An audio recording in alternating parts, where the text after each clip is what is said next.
राधे राधे श्री राधे राधे महाराज जी। महाराज जी, श्वासों के साथ नाम को कैसे जोड़ा जाता है? ये जो जबान का अग्रभाग है, ये ऊपर के जबड़े में लगाओ, जहां से दांतों का संयोग है, लगाओ पहले। ये स्थिति हो जाती है। अब नाक की अंदर की वायु के ठसक से बोलो राधा, जैसे हम तुम्हें सुना रहे। अब इसको धीमा कर दो।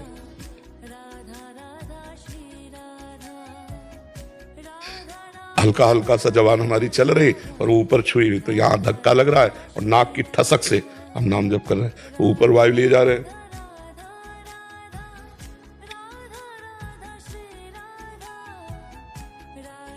ये हम सिखाने के लिए कह रहे हैं, और जैसे अपने लोगों के हम कैसे भी रहें। हाँ, ऐसे है, कोई दांत बंद नहीं, कोई कुछ। अब वो मन ने पकड़ लिया है, तो अब इन सब क्रियाओं का कोई मतलब नहीं। हम देख रहे हैं तो चल रहा है, बात कर रहे हैं तो हमारे दिमाग में चल रहा है, बैठे हैं तो चल रहा है, पढ़े हैं तो चल रहा है, क्योंकि मन ने पकड़ लिया। बहुत समय हो गया ना, बचपन से लेकर अभी तक, तो मन ने पकड़ लिया। प्रारंभ के लिए ये हमारी तो शुरुआत। हाँ, तो इसमें बोलना अच्छा नहीं लगेगा, मौन अच्छा लगेगा। देखो ऐसे ये जबान है ना, ऐसे। हाँ, तो पहली बात, आपको बोलना अच्छा नहीं लगेगा इसमें, क्योंकि जबान हटेगी तो मौन अच्छा लगेगा। और एक तार जहां आप चला पाए तो स्वाद आने लगेगा, फिर तो फिर नशा चढ़ने लगेगा, फिर ये मतलब नाम छूटता नहीं। पर ये अभ्यास, नाम चले चाहे चले, जबान वहीं रखो। और अगर ये जबान नीचे गई यहाँ, तो विषय चिंतन होने लगेगा, ऊपर गई तो भगवत चिंतन होने लगेगा। ये ऐसे। महाराज जी, ये नाम जब एकांत में तो बैठ के कर लेंगे, लेकिन जैसे मैं बैंक में जॉब करता हूँ, फिर चलते फिरते उठते बैठते, जैसे बैंक में हर समय थोड़ी बात कर रहे हैं। किसी से बात किया, किसी का कार्य, अब जब हम कार्यरत में बात नहीं कर रहे हैं और हम जबान ऊपर लग गई और 10 नाम लिया और उसको पैसे देते जा रहे हैं, जो भी कार्य, जो भी आपकी कार्य प्रणाली है, खाली बैठे हैं तब तो समय है ही। बहुत कम समय हम क्रियारत रहते हैं, अधिक समय हम खाली रहते हैं। नहीं, मतलब हम हाथों से क्रिया कर रहे हैं, केवल जबान हमको छुट्टी मिले, बात तो बहुत कम करनी होती है, तो उस समय हम एक एक रुपया गिन सकते हैं और एक भी नाम नहीं छूटेगा, उसके साथ नाम भी चलेगा। क्रिया, हमारे मन में इतनी सामर्थ्य है कि 2 काम एक साथ कर सकते हैं, कि हम आपको देख भी रहे हैं और नाम भी चला रहे हैं। 2 मंत्र एक साथ चला सकते हैं, कभी अभ्यास करना। 2 मंत्र एक साथ विपरीत, जैसे राधा और राम, तो हम राधा राधा बोलेंगे, लिखेंगे राम राम, दोनों एक साथ चलेंगे, दोनों में क्रम बना रहेगा। यदि राम राम लिखेंगे तो राधा राधा चलाएंगे, दोनों एक साथ चलेंगे। इतनी पावर शक्ति मन में है कि 2 कार्य एक साथ कर सकता है, एक साथ कर सकता, पर स्वाद आएगा एक में। फिर जब स्वाद आने लगेगा तो धनक जाओगे, एक में एकदम स्थित हो जाओगे। पर कर 2 काम सकते हैं, तो जब मन भागे तो इसे 2 में लगा दे। जैसे हम लोगों का था, तो गुरुमंत्र था और नाम था, तो गुरुमंत्र में लिखने में लगा दिया और नाम जपने में लगा दिया। अब उसके भागने की जगह ले लेंगे, क्योंकि जहां भागेगा तो एक रुक जाएगा, और एक रुकेगा तो पकड़ में आ जाएगा, फिर लाओ तुरंत उसको उसी में लगा दो। समझ रहे आप?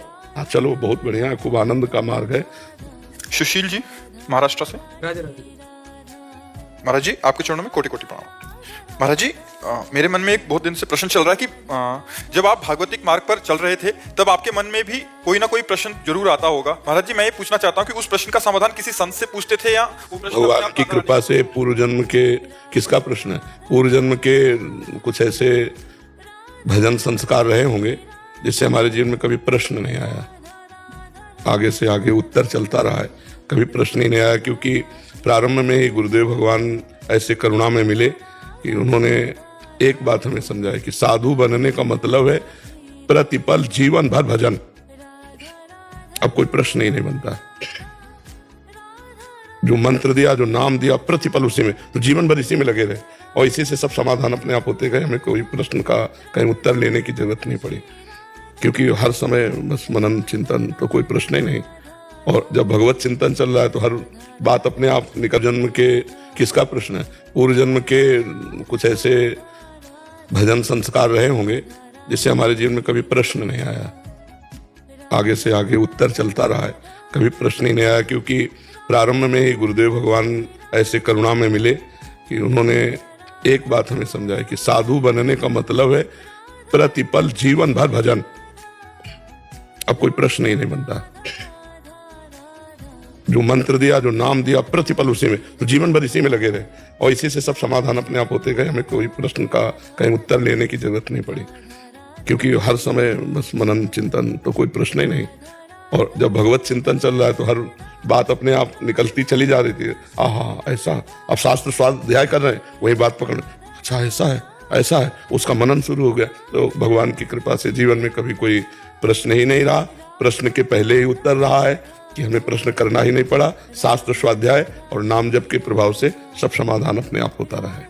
समझ रहे जी। वृंदावन मन से भी रहेगा तो चलेगा, हम इधर नहीं आ सकते तो मन से भी वृंदावन। हाँ, वृंदावन को चिंतवन यह दीप उर्बार, कोटि जन्म के अग तमय काट करे उजियार। जैसे आप वृंदावन परिक्रमा, बिहारी जू, यमुना जी देखा और अपने घर में 5 मिनट एकांत बैठकर फिर आ गए वृंदावन, मानसिक बिहारी जी के दर्शन किए, परिक्रमा की, यमुना जी के दर्शन, यहाँ आ गए, दर्शन किए, फिर रोज सही माना जाएगा, मानो आप वृंदावन आ रहे हैं। ये चिंतन मात्र आपके करोड़ों जन्मों के पाप का नाश करके अगर रोज यही करते रहे तो अंतिम समय वृंदावन मिल जाएगा। रवि सिंह जी हमारे माई श्यामा जी मुंबई से। महाराज जी आपके चरणों में कोटि कोटि प्रणाम। महाराज जी ये दास आपका शरणागत है। जैसे आपके श्रीमुख से कई बार सुना है कि गुरुदेव और श्री जी सब संभाल लेते हैं, गुरुदेव भगवान, दास को भी आपकी और श्री जी की कृपा से ये अनुभव हुआ। महाराज जी कह रहे हैं कि ये एक ऐसे इलाके में इनका एक्सीडेंट हो गया जिसमें मतलब आसपास दूर दूर तक कोई नहीं था। फिर आधे घंटे में कुछ ऐसे अपरिचय जन आए जो इनकी बहुत ऐसी मतलब सेवा किया कि ये मतलब विश्वास ही नहीं हुआ कि, और श्री जी पे इतना विश्वास हो गया कि मतलब कि ऐसी स्थिति में भी कोई कर सकता है अपनापन करके। और बिल्कुल भगवान संभालते। महाराज जी वो रात 8:30 बजे थी, परिंदा भी रात को 8:30 बजे कोई नहीं था। एक्सीडेंट इस तरीके से हुआ कि खाली पहली आवाज ये निकली, हाल अड़ली। और महाराज जी मेरे शरीर का ही प्रभाव, बाल भी नहीं पड़ा है, गाड़ी की कंडीशन पूरी तरीके से खत्म हो गई है। शरीर की धर्मपत्नी थी, उनको खाली यहाँ दाढ़ी में लगी, उनको खाली एक बोला, सब संभाल लेंगे, लाडली संभाल लेंगे। बिल्कुल बिल्कुल बिल्कुल, वो संभालते पूरे जीवन। इस बात का अनुभव है, भक्तजनों को तो अनुभव होता है, अपने लोगों को पूरे जीवन का अनुभव है कि वही संभाल। विनती महाराज जी अब छोड़िएगा नहीं, क्योंकि मुझे शरीर देखते कुछ सब किए। खूब, हाँ, खूब नाम जप करो, खूब नाम जप करो, भरपेट नाम जप करो, नाम जप ही सर्वोपरि बात है बस। शुभम शर्मा जी। महाराज जी आपकी कृपा से निरंतर नाम जप करने का प्रयास कर रहा हूँ। महाराज जी मेरा मार्गदर्शन करें कि जीते जी जीवन मुक्त अवस्था को प्राप्त करने के लिए मैं क्या करूं? बस यही करते हो, शास्त्र स्वाध्याय, नाम जप, इसी से पूर्णता हो जाएगी। नाम जप से ही तत्व ज्ञान हो जाता है, नाम जप से ही प्रेम की प्राप्ति होती है, नाम जप से ही लौकिक वैभव, पारलौकिक वैभव जो चाहोगे प्राप्त हो जाएगा। देखो, जो बिल्कुल भक्ति विहीन और हिंसा वृत्ति रखने वाले, उनको जब नारद जी ने उपदेश किया कि आपको निष्पाप होने के लिए राम नाम जपना होगा, तो राम राम कहो, तो उनके मुख से उच्चारण नहीं हो पा रहा था, इतना पाप किया था। तो उन्होंने कहा मरा मरा, बोले हाँ यही रटो, तो मरा मरा मरा मरा, एक दो के बाद फिर राम राम आ जाता है ना। नाम के प्रभाव से भगवान की लीलाओं का सम्यक ज्ञान, भगवान के तत्व का सम्यक ज्ञान और भगवान से प्रेम, सब कुछ नाम से प्राप्त हो गया। अहोभाग्य है, धन का पात्र है जिसको ये लगन लग गई कि मैं निरंतर नाम जप करूंगा, नाम से भव संसार समुद्र से पार हो जाएगा। नानक नाम जहाज है, चढ़े से उतरे पार, नाम रूपी जहाज में चढ़ गया, बहुत समुद्र से पार हो गया। नाम ही परम ज्ञान है, नहीं नाम सदृशम ज्ञानम, नहीं नाम सदृशम तपः, नाम से बढ़कर कोई तपस्या नहीं, हर समय नाम जप करना। और नाम से बढ़कर कोई ज्ञान नहीं है, नाम से बढ़कर कोई व्रत नहीं है, नाम से बढ़कर कोई दान नहीं, नाम से बढ़कर कोई पुण्य नहीं। आप नाम जप कर रहे हो, कोई आपके संबंध से आपका चिंतन करेगा, उसका मंगल होने लगेगा, क्योंकि आप नाम जापक हो। कोई छू लिया, उसके पाप नष्ट हो जाएंगे, क्योंकि आप नाम जापक हो। इसलिए निरंतर नाम जप करो, सब इसी से हो जाएगा। प्रियता कैसे आएगी नाम में, अधिक से अधिक प्रिय? जब पाप नष्ट होगा, चाहे जो नाम हो, नाम में प्रीता तभी आती है जब पाप नष्ट हो जाते हैं। इसलिए हृदय जलता है, जब प्रारंभ नाम करो तो मन घबराहट पैदा करता है, हृदय में जलन होती है, उसको संसार प्रियता अच्छी लगती है, पर अगर जबरदस्ती नाम जपाते रहो तो ठीक हो जाएगा। तो गुरु जी बिल्कुल छूटता नहीं है नाम, अब तो नाम लगातार चलता है, बहुत अच्छा लगता है। हाँ, इसका अभिमान भी मत करना, ऑफिस में भी हो, घर में भी हो, इसका अभिमान भी मत करना, बहुत शांत रहना, गुप्त रखना। नहीं तो जैसे ये तो मान लो संत के आगे कह, ठीक है, अगर ये बात बार बार कहोगे तो फिर आपके लिए बाधा पड़ जाएगी, चिंतन में बाधा पड़। इसे बहुत डर के, बहुत छुपा के, जैसे हमसे कोई पूछे कि आप कितना नाम जप करते हैं, आप कितनी देर नाम जप करते हैं, इससे क्या होगा कि अपने को अहंकार नहीं आएगा। अपने लगे तो है ही है, अपने अहंकार नहीं आए। जैसे आपसे कोई पूछे आप नाम जप करते हो, कितना नाम जप करते हो, क्या नाम जप करेंगे हम संसारी आदमी, जो भगवान जपवा लेते हैं, मतलब ऐसे उड़ा दो कि उसमें कहीं अपनी बात पक्की न समझ में आने लगे, नहीं तो अभिमान आ जाएगा। जहाँ अभिमान आया तो फिर ये सब जो दैवी संपदा है ना, ये भागवतिक है, ये फिर गायब होने लगेगी, फिर आप पकड़ नहीं पाओगे। जैसे आप कहते हो ऑफिस में भी जपता हूँ, सब जगह बहुत बढ़िया है। जब मौका मिलता है गुरु जी, हाँ बिल्कुल बिल्कुल। और ये बात हम छुपाएं, इसको ओपन ना करें। आपकी फोटो मोबाइल पे रखी हुई है, जपते रहते हैं। हाँ बढ़िया, ठीक। रोहित दुबे जी महाराष्ट्र से। महाराज जी, मैं आपके दिए गए मार्गदर्शन पर लगभग 1 साल से भगवत मार्ग पर चलने का भरसक प्रयत्न कर रहा हूँ, पर राधा राधा नाम जब भी करता हूँ मेरे जीवन के अभी खाली 3 आधार हैं: राधा नाम, आपके दिए गए भागवतिक आदेश और पवित्र आचरण। महाराज जी, मेरा प्रश्न है कि जितना फायदा नाम जप करने का होता है, उतना ही फायदा क्या नाम जप सुनने का भी होता है? हाँ, श्रवण कथन का एक ही फल होता है। अगर हम नाम सुन भी रहे हैं कीर्तन आदि के द्वारा, तो वही लाभ मिलेगा। उसका श्रवण कथन का एक ही फल होता है। अरे जी, नाम से आप बोलते हो भगवत प्राप्ति होती है, तो सहचरी भाव के लिए मंत्र जरूरी है। सहचरी भाव में नाम से नहीं जा सकते। फिर नाम की कृपा से, गुरु की कृपा से, मंत्र से फिर उसकी प्राप्ति। ऐसे खुद नहीं जा सकते कि सहचरी भाव में। नहीं ऐसे नहीं, अलग अलग है ना। सरकारी आदमी हो लेकिन राष्ट्रपति से हाथ थोड़ी मिला सकते हो, है ना। सरकारी आदमी तो गेट तक रहो, ऑफिस में बैठो, ऑफिस से बात करो, लेकिन वहां जाने के लिए एक पर्सनल डिपार्टमेंट बनना पड़ेगा, फिर पर्सनल अंग सेवी बनना पड़ेगा। पर्सनल अंग सेवी का नाम सहचरी है। महाराज जी, सहचरी भाव में ऐसा क्या है जो राष्ट्रपति पद?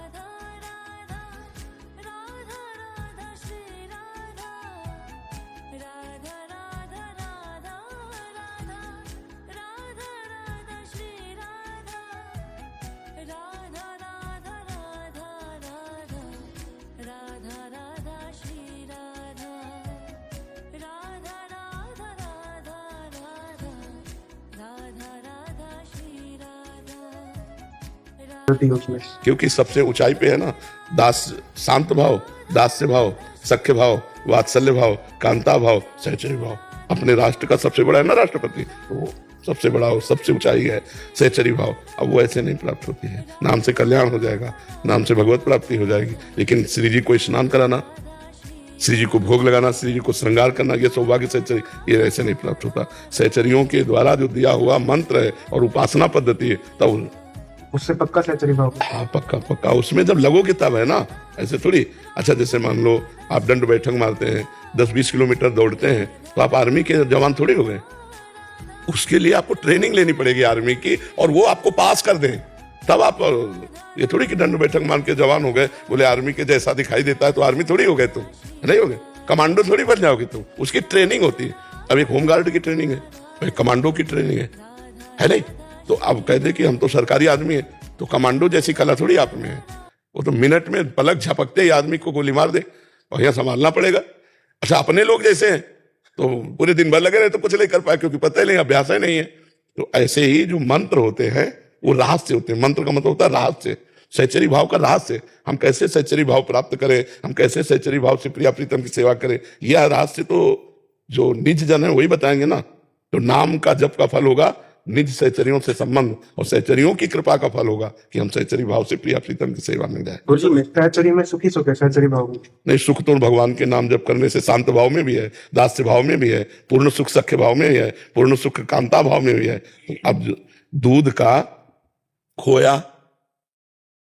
और उसी में चीनी मिला के ऐसे खा लो, और 500 रुपया 1000 रुपया किलो की बर्फी ले आओ, दूध की तो होगी, उसका स्वाद कई प्रकार के अलग अलग है। वही खोया गुझिया में भर के, अलग अलग स्वाद है नहीं, दूध वही है, परमात्मा वही है। परमात्मा 10-20 नहीं है, उसका अलग अलग स्वाद है। शांत भाव में अलग स्वाद है, दास्य भाव में अलग स्वाद है, सखा भाव में अलग स्वाद है, वात्सल्य भाव में अलग स्वाद है, पति भाव में अलग स्वाद है, सहचरी भाव में अलग स्वाद है। स्वाद है, परमात्मा एक ही है, परमात्मा 10-20 नहीं है। स्वाद का स्वाद विशेष, रस विशेष, रसास्वादन विशेष, ये भाव। और परम सुख और परम आनंद तो भगवान के नाम जपने से ही है, दास भाव से ही है। ये तो उस आनंद की चरम विषय। अब जैसे दास है तो ऐसे मिलेगा भगवान से, स्वामी, वो ऐसे थोड़ी बात करता है। जो दास भाव में है वो तो ऐसे बात, स्वामी जो आज्ञा, ये हाँ प्रभु। और सखा कैसे मिलता है, गले में हाथ डाल, चल यार, वही भगवान है, लेकिन उनसे सखा भाव से उपासना की, चल यार खेलते हैं। अब वो आंख मिला के बात करेगा, तो भाव ही तो है ना। एक भाव की आंख नहीं मिला सकता, जय जय जय जय, दास है ना। और एक भाव है कि चल यार, अरे यार तू अपने को बहुत बड़ा समझता है क्या, 10-20 गैया तेरे पास ज्यादा होंगी, सखा जल ठाक दी, क्योंकि सखा भाव है, मतलब समान भाव है। तो भाव देखो कहां पहुंचा दिया, परमात्मा को डांट रहे हैं, परमात्मा से बात कर रहे हैं। परमात्मा भाव का बड़ा विचित्र खेल है।